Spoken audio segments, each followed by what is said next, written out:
c'est une occasion de montrer l'importance des relations que le RNI a développées avec le Parti populaire européen et la façon dont nous construisons ces relations de partenariat avec nos homologues européens. Je rappelle que c'est une occasion unique aussi pour faire connaître à des femmes leaders qui viennent de plusieurs pays, de toute l'Europe, le Maroc, que certaines d'entre elles ne connaissent pas. Bien sûr, il y en a qui connaissent le Maroc, mais beaucoup aussi ne connaissent pas le Maroc.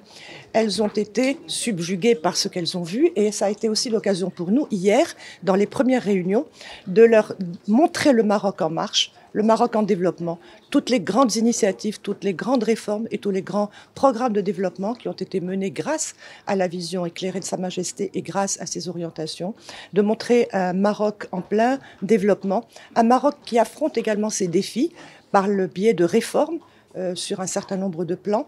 Et donc, ne serait-ce que pour cet aspect-là, de partager la réalité du Maroc, de son évolution, c'est déjà un acquis extrêmement important. Et ces dames ont toutes reconnu qu'elles découvrent un pays dynamique, un pays jeune, un pays qui est très proche de l'Europe, un pays qui est un pont entre l'Europe et l'Afrique.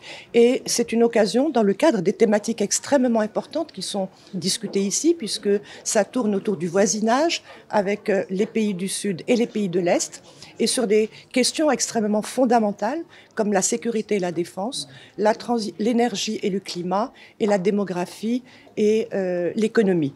Et donc, en termes de voisinage, de défense, de sécurité, on sait combien nos deux continents et combien le Maroc aussi est exposé à tous ces risques que nous connaissons.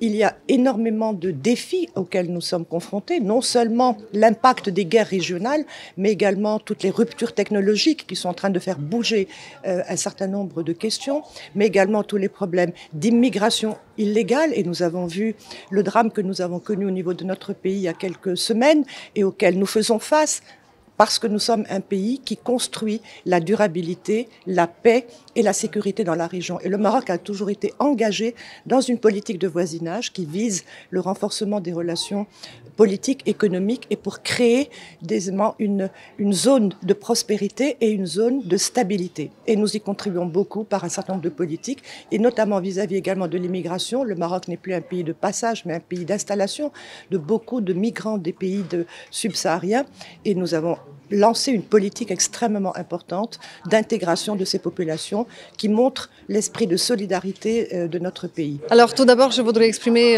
ma profonde reconnaissance pour l'extraordinaire accueil que nous a réservé le RNI Femmes. Madame la Présidente, chère Amina, je voudrais vous remercier de votre hospitalité, d'une organisation qui est tout simplement parfaite.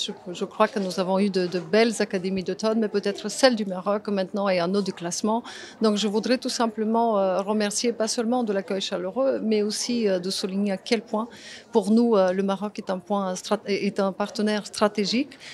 Pour nous, aujourd'hui, il est clair qu'on exprime en 3 mots-clés notre opinion. Le Maroc pour l'Union européenne, pour nous, les partis du PPE, est un ami en lequel nous avons confiance. C'est aussi un partenaire stratégique.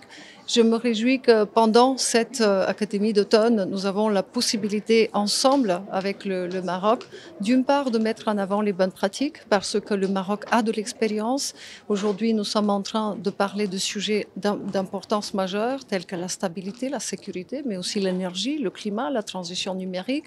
Plus que jamais, nous avons besoin d'échanges, de dialogue pour que le Maroc, avec son expérience et avec ses bonnes pratiques, puisse aussi mettre en avant et valoriser ces solutions, mais aussi de dire à quel point il est important de continuer à réfléchir ensemble sur les défis globaux auxquels on peut apporter des solutions si nous travaillons main dans la main ensemble, l'Europe et le Maroc.